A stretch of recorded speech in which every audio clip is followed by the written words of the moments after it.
So we think that we're in control of life, and that we're charting a steady course through this life. I remember having a conversation with this young lady, and we were talking about her life plan, and what she talked to me about was the fact that she'd planned her life out and mapped it out, that she was going to become a lawyer by 21, 22, she was going to be married by 23 and have children by about 24. And I asked her at the end,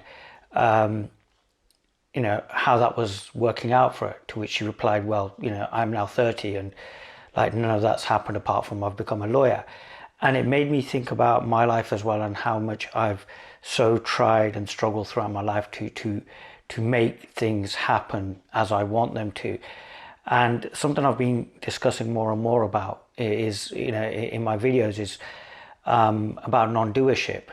And there were several ideas for this video. I was going to do one about emotional intelligence, or maybe spiritual intelligence, and no doubt those videos will occur at some point in the future. But what I really wanted to talk about was this idea of control, and how we have, by believing this false idea of control, allowed ourselves to fall into this idea that something's missing, and that if we can seek this thing, and if we're sincere enough, or if we're honest enough, or we're diligent enough with our practices, that we will find who we truly are. And nothing could be further from the truth, because all of this is underpinned by the idea that we're in control, and that there is something that we can do to realize our true nature. The paradox and the joke here is that what we're seeking for, we already are. That what's being sought is already here. I often narrate the story of the young man in Slovenia who came along to a talk with his parents, and during the break I asked, where am I? To which, it was almost like he couldn't help himself. He just went, you're there. And the reality is, that's how simple what is being sought is. It's actually happening right here and right now. The problem is that because we have this idea that we're in control of our journey, that we can do something to navigate our way home, we try to control something that can't be controlled, and that's life. There is our plots and our plans and our twists for what we think our life is going to be, and we try so hard to control the narrative. And yet ultimately life is always going to do what life wants to do. And when we recognize that, or realize that, and we let go, and we just let go and let life happen, we find it's a very empowered place.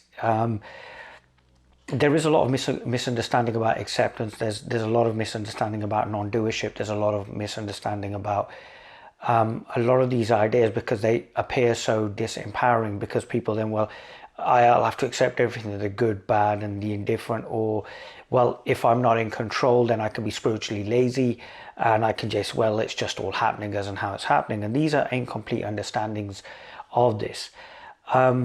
This letting go and allowing life to work destroys the idea of ourselves being separate from life. We are then living from a place of openness. We're living from where we actually truly are, as opposed to this story that's being played out that we've identified with. The beautiful thing is there's this great freedom then in which we can engage the story. We can actively really be our characters and really enjoy life, because this veil of separation isn't there, that there isn't a separation from this consciousness and this play being projected by consciousness, that it is all one and the same. And it allows us to live in the expanse of what we truly are, like, the drop of water, recognizing that it's the ocean entire, that each of us have this capacity within us. And this idea of seeking, or this idea of remembering, or trying to get somewhere, is just really almost like, in a sense, an ancient primitive core within us, which is constantly reminding us that we are more than we feel ourselves to be, or we are less than what we believe our stories, that our stories are, because sometimes our stories can be quite egotistical and quite arrogant. And this arrogance and this egotism and this whole idea of trying to do something is rooted in this complete misunderstanding of what it means to be here. As if we could in any way, shape or form claim this reality, as if any trace of us could remain in the ocean entire, that somehow the drop could reunite with the ocean and it could still be a drop.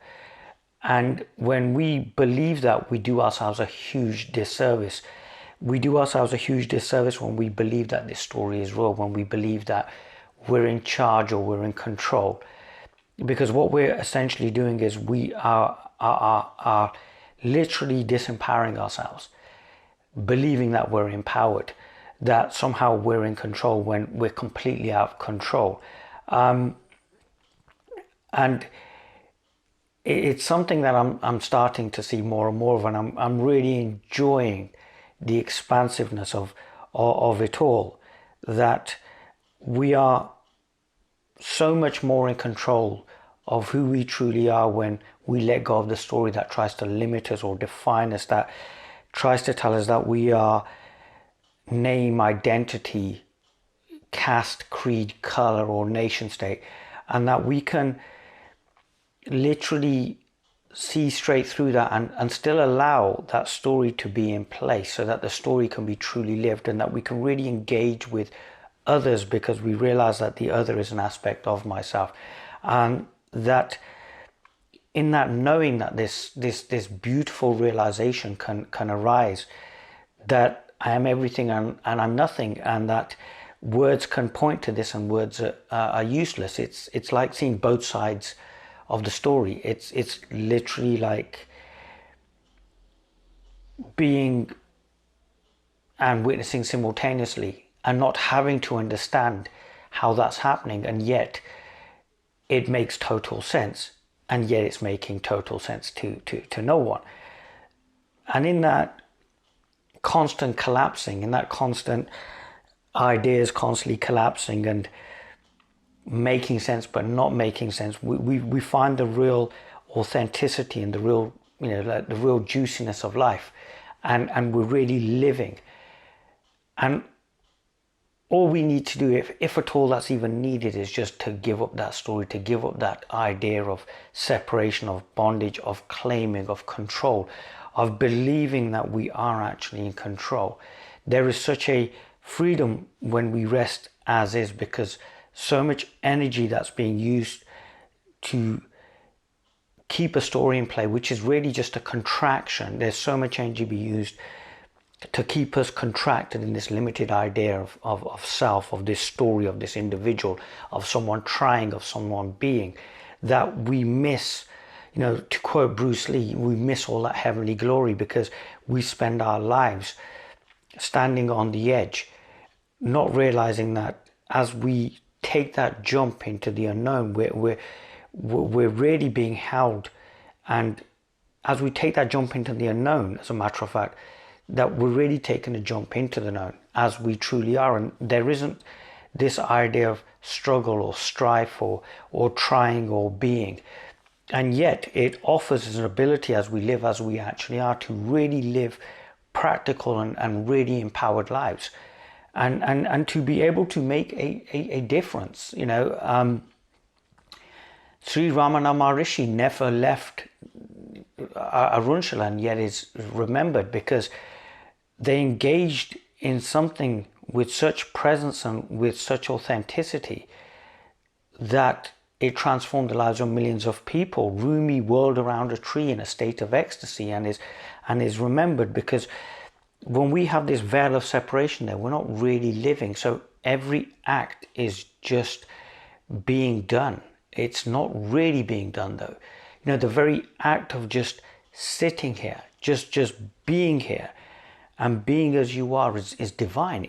It's the greatest act of worship that could ever be. This is why the Prophet, peace be upon him, stated standing, sitting and lying. We are constantly in this state of remembrance. We are constantly in this state of realizing. This realization is constant. It will constantly keep happening. There will constantly be insights as we constantly see who we truly are. I used to say that, we move from seeking into seeing, and yet it's all completely one and the same, which is why, the Buddhists say so beautifully, before enlightenment, chop wood and carry water. and after enlightenment chop wood and carry water, because we actually see what it is, and that then everything is a miracle occurring.